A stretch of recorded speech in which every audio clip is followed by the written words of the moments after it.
My question is, given that the British have depended on us to save their butts on more than one occasion in the recent past, what exactly do they have to gain by destroying the United States?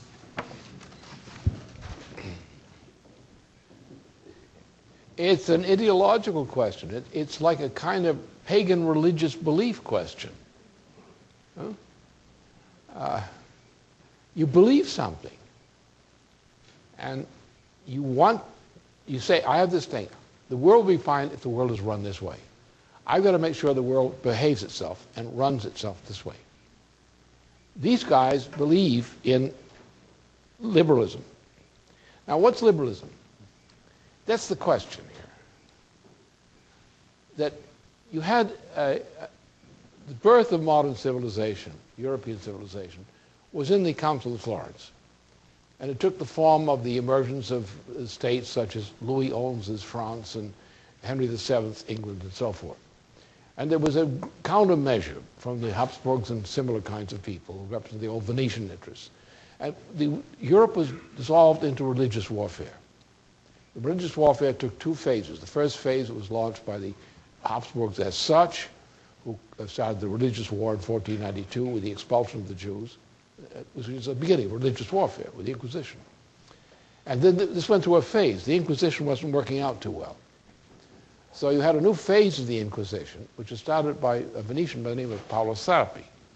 And Paolo Sarpi went from a strict medieval code to a code which is based on the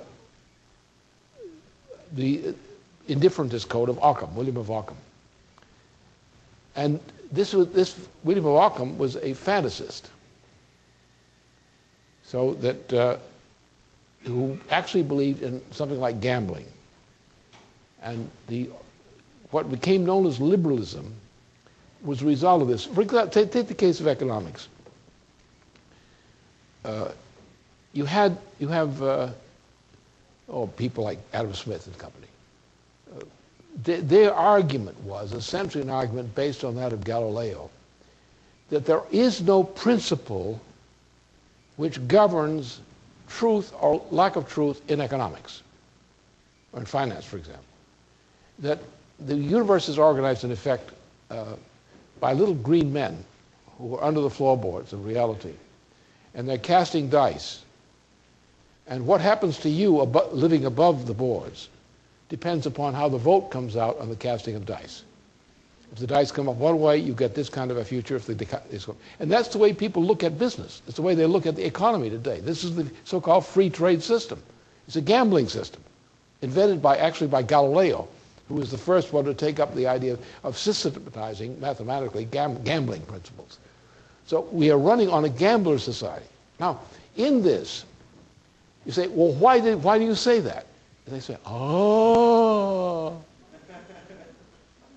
mystery.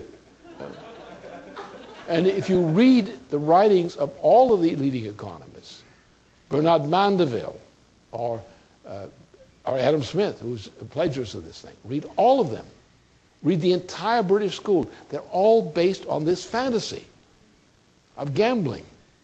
Now, what came from Sarpi's argument was that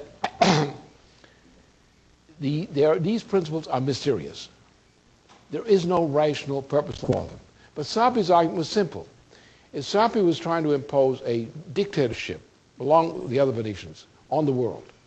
And he found out that with the development of societies around cities and so forth, of modern society, which had emerged from the Renaissance, that you couldn't win these wars anymore, even militarily, because cities that were organized with a high level of, at least for that time, of technology, is a new form of society, and societies which are building on the basis of technological progress, could not be defeated by medieval methods. So therefore, Sarpi said you have to have a different kind of approach. You cannot be opposed to technological progress. You'll lose. Therefore, you have to allow some technological progress. You can't have a fixed society. But you must not allow human beings to believe that the individual human being is capable of knowing the truth. Therefore, you must mystify society with arbitrary choice. And that's what they did. And this was called liberalism. Liberalism means a denial of the existence of knowable truth. Therefore, you allow people to behave in a certain way within limits. The limits are determined by an oligarchy, which says, well, this is allowed, this is not allowed. And therefore, there is no sense of reason in the way they behave. So now when you're dealing with the British system, and you're thinking about systemic liberalism as a philosophy, and think of the extent of it in the United States, think of it in the terms of Hollywood culture, think in terms of all the different kinds of culture that affect the people of the United States and Europe. They don't have a sense of truth. There is no sense of truth in liberalism. That's what liberalism means. Liberalism says there is no truth. However, there are social arbiters, or institutions, peer groups, constituencies, peer groups. These peer groups will decide whether something is acceptable or not. Authority will decide whether it's allowed or not allowed. What will determine that? Oh, authority will determine that.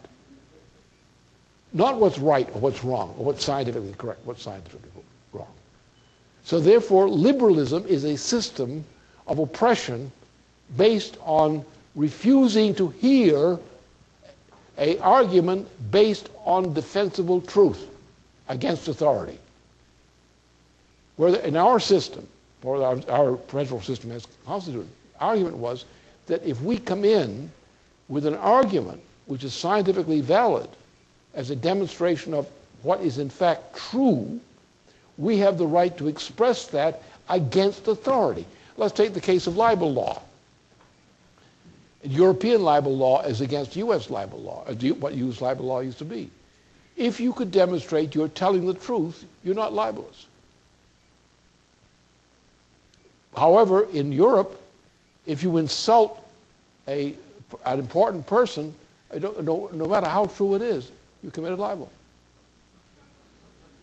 So therefore, our system presumes, when we follow it, that we are struggling to not always to know truth perfectly, because we don't, but we're always struggling to achieve truth. And we say to someone who is a suppliant, well, you've got a case, present your evidence. I don't know how. Well, we help you get a lawyer. Maybe he can help you present your evidence. And if a person comes in with the evidence to substantiate that what they're saying is true, the truth of what they're saying has to be accepted. Even if it's not perfectly true, if it's plausible, the fact that it's plausible has to be accepted. You say, okay, we don't accept it, but go out and keep looking if you want to keep trying and see what you can do with this. Fine. Isn't that what we do all the time? Go out and find out. I don't agree with you, but if you think it's important, keep at it. If you've got some evidence, tell me. That's our system. Under the oligarchical system of SAPI, authority decides whether your question can be admitted or not. And that's the same in economics. Laws are made to conform to that.